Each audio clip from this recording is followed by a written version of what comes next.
if you can get on board with letting people see you transform, letting people see you become the person that you know you are on the inside, the one that you've buried underneath the layers of fear and self-doubt and all of those things, if you could just let everybody else see it, it would take you so much further than burying her and shaming her.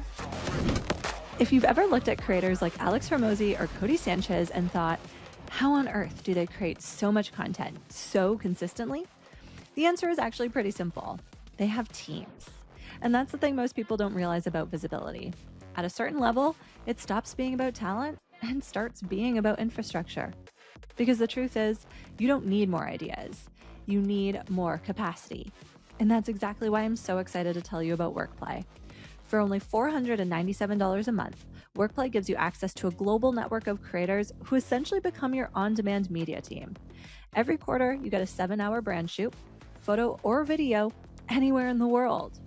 But what I love is that it's not just someone showing up with a camera. They help you think strategically about the content. They plan the shoot, they create the assets, and they help you actually get the content out into the world. Because let's be honest, most founders don't need to build an in-house media department. They just need access to one. And that's exactly what Workplay was designed to do. Visit the show notes to learn more about Workplay and what it could look like to finally have a media team behind your vision.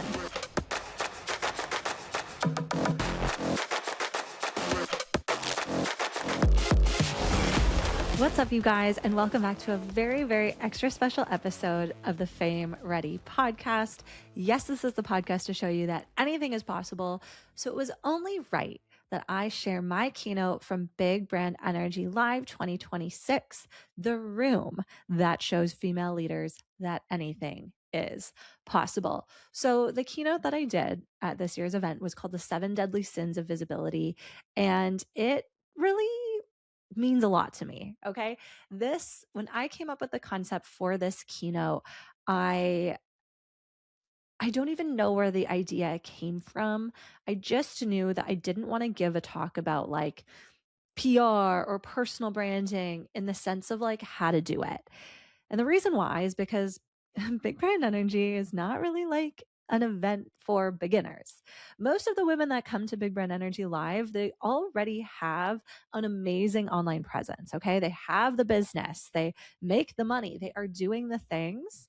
Sure, may they be looking for more speaking engagements, or might they be wanting to like really turn their personal brand into a big deal, a revenue generating asset?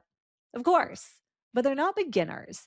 And so as I was putting together this talk, I was like, what is going to be the most supportive piece of content that I can leave these women with before the day is over? And what I felt really compelled to share was the 7 deadly sins of visibility, because I really believe that there are 7 deadly sins that hold us back from showing up authentically in our personal brands. And so that's what this episode is all about today. You are going to get to hear my keynote from the day. So if you didn't get to join us back in June, you are going to get a taste of what that day was like through this keynote. If you did join us and you want a refresher, let me tell you, the amount of people who have DM'd me or, even joined my programs because of the content in this particular episode has been pretty overwhelming. I honestly think it's like a cultural moment. So you've got to listen to it. If you want to head over to YouTube, you can head over to my YouTube channel at Katrina Owens PR and actually watch the stage version. If that feels like more aligned for you, if you want to see it in action, but it hits just as hard over audio, which is why I wanted to make sure that I shared it here. I think that this keynote is going to give you a deeper insight into me, also how I like to speak and share on stage. You'll get to hear some stories that I've never really shared before on here. And most of all, you're going to leave inspired to conquer the deadly sins that are holding you back from showing up really big in your personal brand this year. So I hope you love it just as much as I do. If you do, please send me a DM over at Katrina Owens PR on Instagram and let me know how much you loved it. And better yet, let me know which of the deadly sins resonated with you the most, okay? Because that is the highlight of my day. That really shows me just how much impact this work really has. So listen to the keynote, pop me a DM. I really, really hope you love this one. And I'll see y'all next week for a regular scheduled programming. Okay? Enjoy. Big breath, energy. Big breath, energy. Big breath, energy. Big breath, energy. Please welcome to the stage, Katrina. Oh my goodness. Okay. I just want to know, we're almost done and we're about to have like an after party that's sold out several times over, which was nuts. I had no idea how people would want to spend almost 12 hours together. So that was fun to find out. But I want to know, okay, how are people feeling? So we just spent all this time together. I want to know, like, shout out your emotion. And it can be ugly. So just tell me. Excited. Excited. Yeah, I was hoping I'd hear that. What else? Inspired. Inspired. Okay. Does anyone have an ugly one? Stuck. Who else? I know that there's other people out there with ugly emotions. Please don't let Nikki be the only one. Overwhelmed. I thought that was going to come up. I have to be really, really honest with you guys. Events like this both energize me, big brand energy, and destabilize me at the exact same time. So the ugly emotions, totally valid. I have them, and I will experience them after this day. I certainly will. And I think it's because a room like this does not just expand your possibilities, it exposes your desires, right? And once you can see the bigger life, the bigger vision, there's just no unseeing it. And for me, typically, after an event like this, whether I'm speaking or hosting or just attending, I go back to my house or my hotel room and I spiral. Yeah. I'll cry, for sure.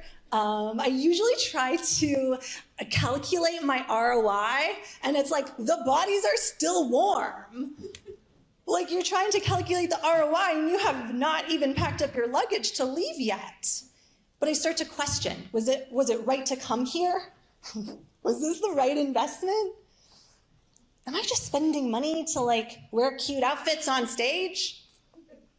I ask myself those questions every single time I go to an event. And I used to think that meant something was wrong with me, because I was like, shouldn't expansion be exciting? Shouldn't growth feel inspiring and encouraging? But it doesn't always feel that way. And I think, and maybe you didn't shout out your ugly emotion, and that's okay. That's probably maybe why you're feeling stuck on the inside. Or maybe you're like, I don't have an ugly emotion, Katrina. I loved the day. But if you feel this ugly emotion come up later, because I know at some point, maybe it's not in the next 24 hours, maybe it's not in the next 40 hours, but at some point you will. And that's what we're going to talk about today, is how to not let your visibility get in the way of your big vision, because it can. So about 6 weeks ago, I think that was the math on that, I had the opportunity to speak at the Power Table Live. Shout out Taylor Smith, amazing friend and community keynote speaker. And at the very end of the week, we got to do this like small group mastermind on a yacht. And I was like, oh, I can't wait to go on this yacht day. It was like the highlight of my week. And we met for brunch before the day kicked off. And the women are going around the table talking about, this is me, this is my business, this is what I'm excited about, and this is a challenge that I'm currently working through. There's about 12 of us, so like everyone's saying their thing, and as it's getting closer to me, I'm like, okay, I can either tell them the truth, the thing that I'm feeling really, really challenged by right now, or I can give them like the fake thing, the palatable thing, the thing that I think everyone's gonna have an answer to. And it was going to be like selling out tickets, something about like, how do I sell at this event? Or how do I manage my book launch in the fall? Things that are certainly challenges, but they weren't the thing getting in my way. And so it finally gets to me. And I look around the table, and I start to explain who I am and what my business is, and then I cried. In front of this group of women. Not just like I'm getting emotional. Like I was like sobbing because there was something on my heart that I really, really wanted, and I was really embarrassed to say it out loud. Especially to this group of women who are all so talented and established and professional, and I sat there saying, I want to be a reality TV star. Oh my God, could have died. But a really amazing thing happened when I finally admitted it out loud. No one told me that that was embarrassing or said, that's unrealistic. They started to give me ideas on how I could actually become one. Yeah. And I was like, that is so amazing. I felt so free after I got to share that out loud with this group of women, because I was like, of course I would find the people who would not scoff at the big dream, but they would lift me up because of it. And you know what's interesting? This pattern, this like shamefulness, I'm so glad Diana teed me up for this during the panel. This ickiness around fame is really where my like root cause of like being ashamed of reality TV comes from. Because we're told that fame is like a bad thing to want. Like it's vain, like it's shallow, like it's vanity. And that's something I carried around with me for a very, very long time. And that shamefulness is what got in my way for a very, very long time. And I'm in this new era of my business where recently a friend of mine told me that I might trigger some people. I actually never thought that I would ever do that, to be honest, because my whole life goal since I was the age of 2 was to please people, to make them feel good, to make them feel comfortable. And so when people started to respond to me differently, I started to think I was doing something wrong. And I started to pull back, and I started to feel ashamed around this desire for fame. But I actually believe that each and every one of you in this room right now, with your sequin sparkles or whatever outfit you picked out today to wear here, I think each and every one of you want to be famous. And you might not admit it to me today, you might not admit it to yourself, but there's a part of you that wants to be visible, and it's not going to be the social media content, the website, the brand, or any of the external things that get in your way, because I know that you can find the right person to hire for that. The thing that's going to get in your way, there's 7. The 7 deadly sins of visibility.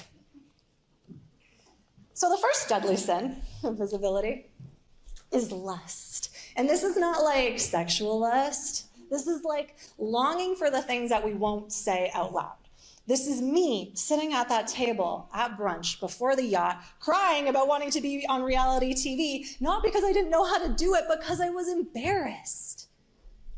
And because if I finally admit that goal out loud, now someone has a measuring stick to use against whether or not I actually achieve that goal. And I read you a long list of things that I really, really want, and now you can all keep tabs on whether or not those things actually happen. That's a very vulnerable place to be. But for me, it's actually been really freeing. It was really freeing to read that list today. It's been really fun to embody the identity of someone who might get to be on reality TV one day or open for her favorite band. And through all of this, I realized that most of us actually aren't scared of failure because we're entrepreneurs. Failure is going to happen. We're going to fail. We're going to make mistakes. I've made so many. So I actually don't think that's what we're scared of. I think we are scared of public failure, of people knowing that we tried so hard at something and didn't get it. Because then it's proof. It's proof that it didn't work out. And it's like, should have been more realistic, right? And this lust becomes so shameful, right? Like we're so ashamed to want something so badly, but that is your superpower. Leaning into the thing that you want so badly is what's going to bring you closer to achieving it. And I think we could all just be a little bit more vulnerable and open about the things we really want, I open today asking you all to tell the truth about what those things are. And if you're willing to do that, you're willing to make those big dreams come true. And if you're not, something terrible happens. That feeling that doesn't go away, right? When we decide that maybe we're not going to go after a big dream, or we decide that maybe it's no longer for us, I actually don't believe that like our desires change or dissolve or evaporate. I actually think we just push them down and they get buried under layers of self-doubt, fear, rationality, realism, and then it turns into judgment against the people who are actually willing to go for the things that they want, which is why the second deadly sin of visibility is envy. And I think envy is one of the feelings that women feel the most and admit the least. Because it's so hard to watch someone else achieve the thing that's on your heart. And I know firsthand how envy can really take us down. There are women in this very room right now who have triggered envy in me at different points in my career. And you know what? I learned from them. I built relationships with them. I wanted to know what it was about them that I felt like I didn't have. Keyword being felt like. Because someone else having more visibility or more success does not take away from yours. But those triggers of envy are giving you information about the things that you really, really want. And so when you feel envy, that's not a sign to pull back.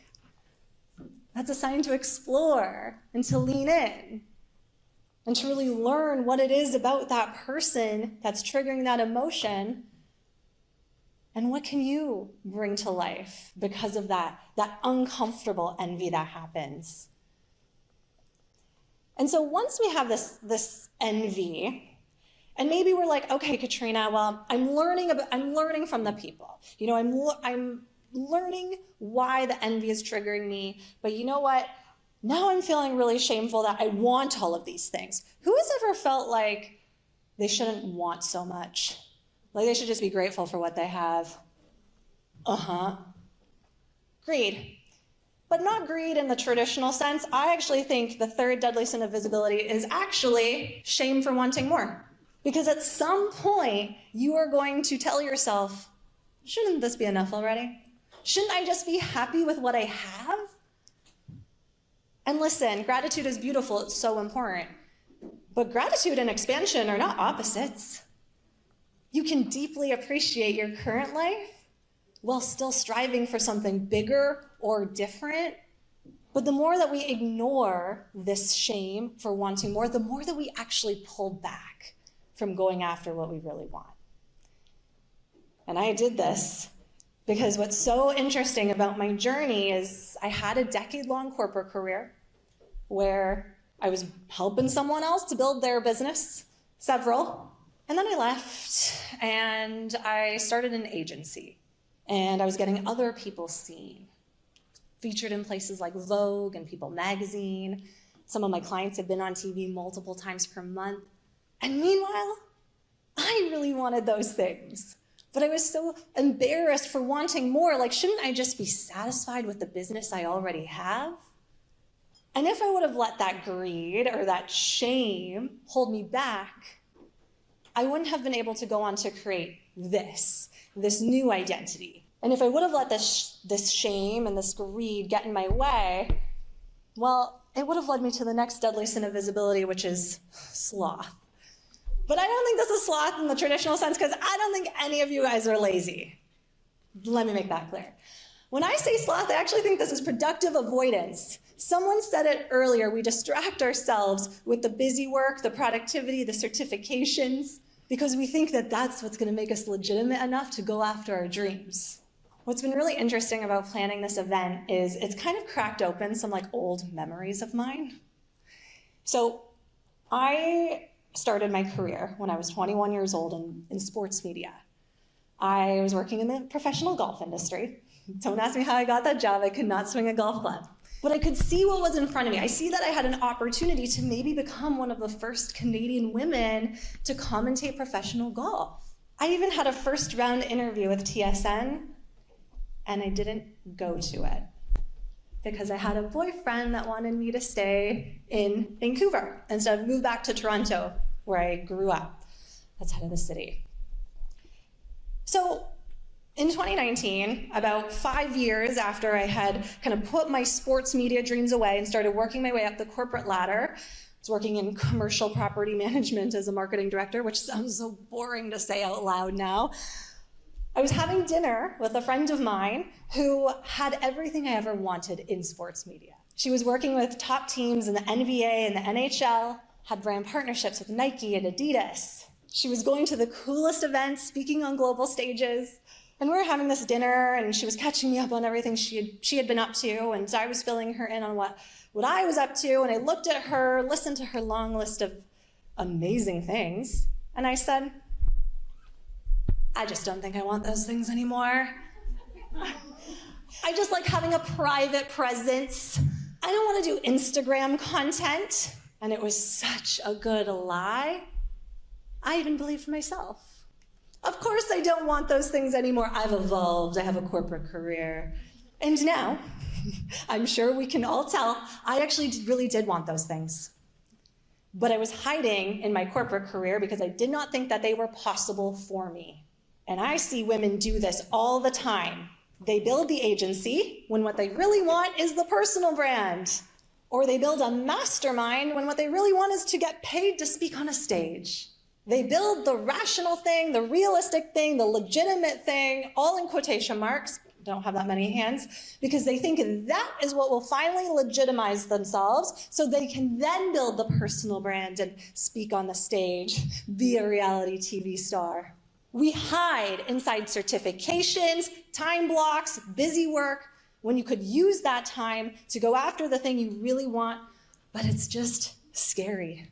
And I've made a commitment to myself to not fall for this sin anymore because it is the one that has taken me out the most. Because it leads to this, wrath, but more specifically, anger towards ourselves.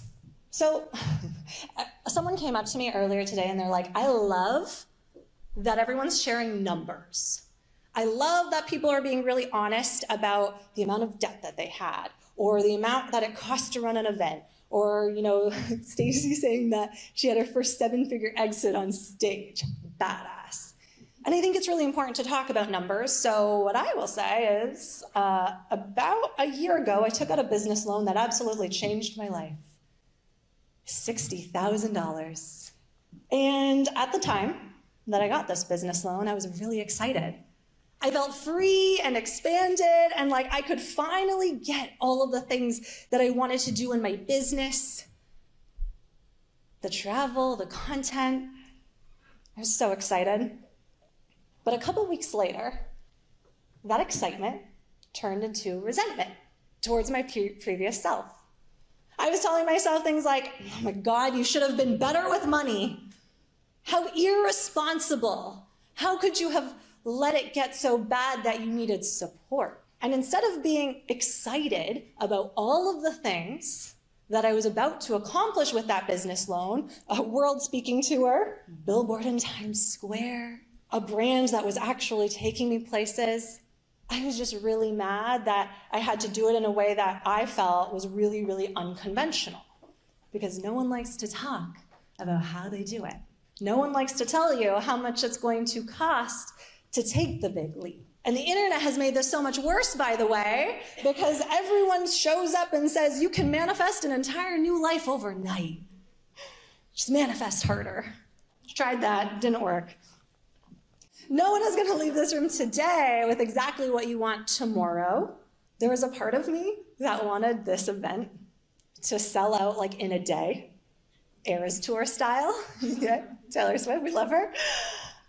If that would have happened, I would have missed the entire journey, right? I would have missed the lesson in showing up every day to sell this event. I would have missed the lesson in holding a vision without any proof. But there are still times when my wrath showed up. My anger towards myself. Did I make the right decision? Why aren't tickets selling fast enough? Why did that sponsor say no? Why did this person say that the last time my speakers sucked? And I felt that wrath. And it got in the way of me showing up like the most authentic version of myself because I was just so angry at old Katrina who I left outside today. And that anger is what gets in our way of not pride, because I think you should feel prideful about what you've done.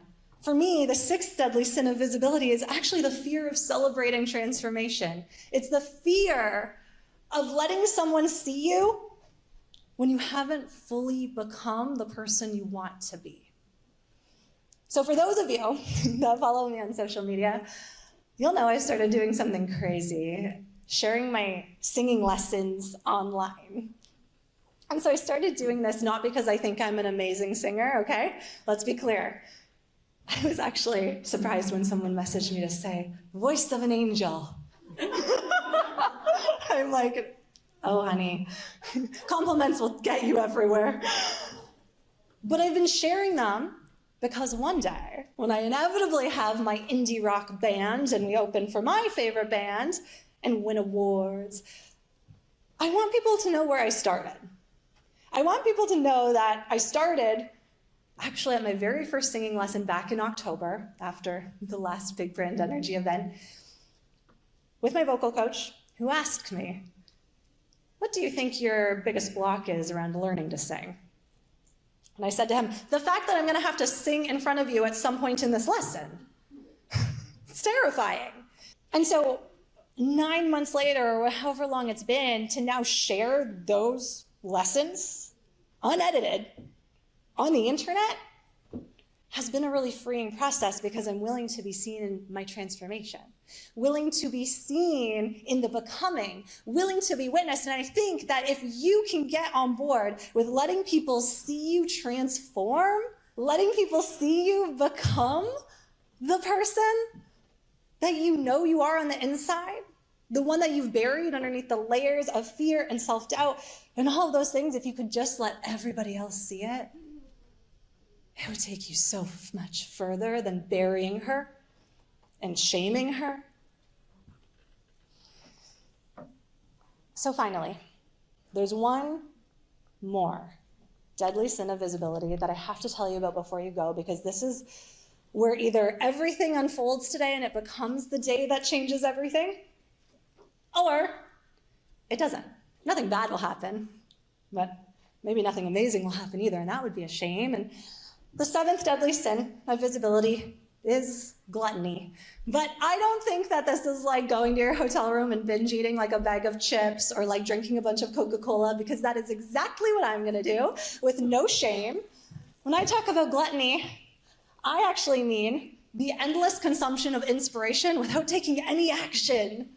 Yeah, because I love growth spaces. Hello, I've created them. I love personal development. Give me a Mel Robbins podcast. Give me a really good personal development book.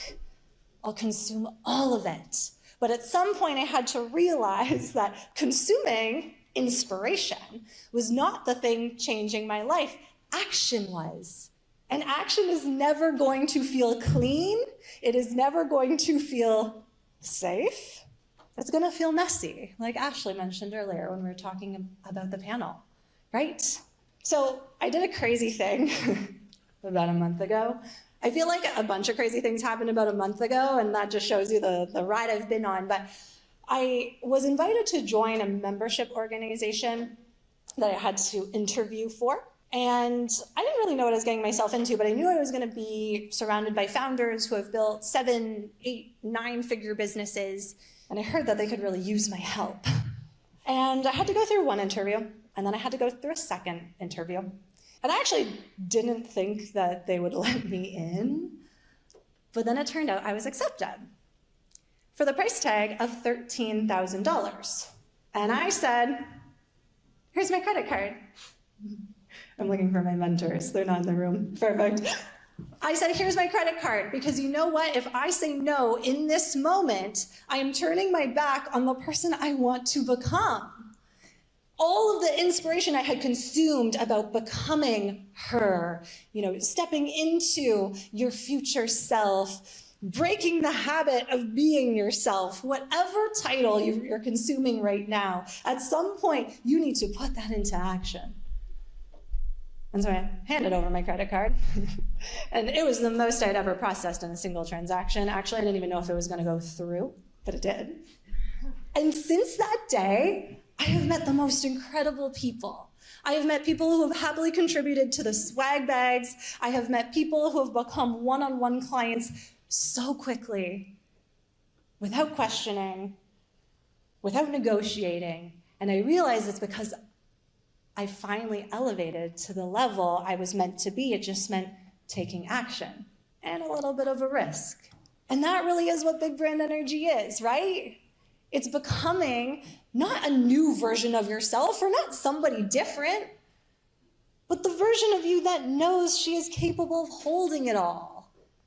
The version of you that knows she is capable of holding the vision, the capital, the community, and being seen in transformation. Because this day was never meant to be a day that inspired you. It was meant to be a day that moved you. And I would be devastated to know that you left here today and didn't take any action at all. And I know I cannot hold you all accountable, but I will tell you, there was someone in this room who I felt like really needed to be here. So I gave her a ticket and I said, listen, we had a cancellation. I'd love for you to be here, but you're a bit stuck in your business right now. This room is going to move you. And after this event, you're going to tell me what your action was. Because if you're here, I know it's because you're in pursuit of a bigger mission. There's something on your heart that you are ready to share with the world or experience for yourself. And that's really why I created this day. It's really not about me. It's about you. And what you can accomplish if you choose to dream bigger, see a brighter vision or a different vision or choose differently. So with that, my only ask is that you leave here today and you send the pitch. Maybe you make the introduction, build the relationship, take a risk, and continue to tell the truth about what you really want. Because your next goal, the next version of yourself, she's not outside the room. She's in you right now. She's just waiting for you to become visible enough to finally meet her. So with that, thank you for being a part of Big Brand Energy Live. One of the things I've learned over the years is that extraordinary things happen when ambitious women get in the same room. Not because someone gives them a magic strategy, but because they're reminded of what's possible. And that's exactly why I created Big Brand Energy Live. It's the room where women come to think bigger, dream bigger, and finally give themselves permission to pursue the goals they've been quietly carrying around for years. Since attending Big Brand Energy 2026, women from our community have launched sold-out retreats, secured brand partnerships, landed international speaking engagements, started their own communities, hosted events, written books, the list goes on. They've all pursued opportunities that they once believed were out of reach. And not because the event changed their lives, but because it reminded them that they were capable of changing their own. Big Brand Energy Live returns in 2027 as a 2-day experience in Metro Vancouver, Canada, and it's designed to help you expand your vision and take action on it. Right now, the summer presale tickets are available at 50% off regular price, with flexible payment plans available too. If you're ready to spend 2 days in a room where anything feels possible, I'd love for you to join us. Visit the show notes to grab your presale ticket, and I cannot wait to see you there.